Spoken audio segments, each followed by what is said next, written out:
Volunteer, an outgoing church member, and a devoted father. We're learning more tonight about the man who was stabbed to death in Liberty Hill.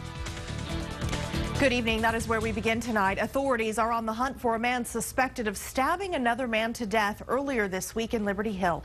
20-year-old Zachary Price was last seen in a white 2000 Pontiac Bonneville with Texas license plate DN4W868. But we are learning more tonight about the victim, 51-year-old Richard Meyers, and a possible motive in this case.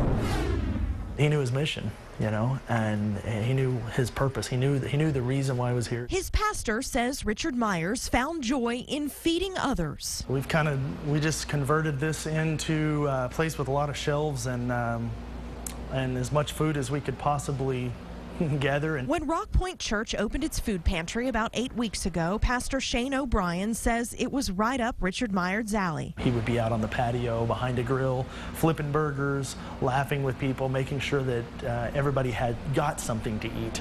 Not just the food they'd take away, but actually a meal while they were here. But the space behind the grill at the Rock Point food pantry is eerily empty now. Nobody deserves this at all.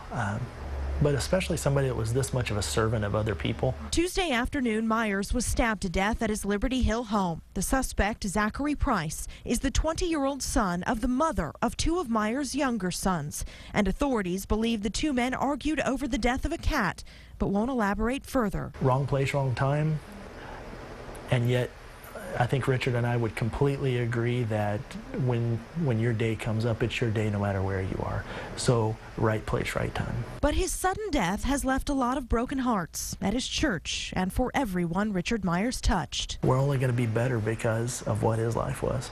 We're definitely better because we had him. Meyers also volunteered his time for Point of Hope Ministry, a group who feeds the homeless downtown every Saturday morning. It was that serious to him, and he just treated people with dignity. It didn't matter where you were, who you were, or what you had done or hadn't done. He just treated you with dignity. But above all else, O'Brien says Meyers was a devoted father to his three sons. He loved those boys. Now, they were his life. And it's a hard loss. It was a great example. I'm sorry he has to be gone before the world hears about him. I want you to take another look at Zachary Price tonight. Investigators believe he is dangerous and on the run. He lived at the home with Meyers, his mother, and two half-brothers, one a middle schooler and the other in high school. They were all home at the time. If you see Price, call 911 immediately. Funeral arrangements for Meyers are still pending.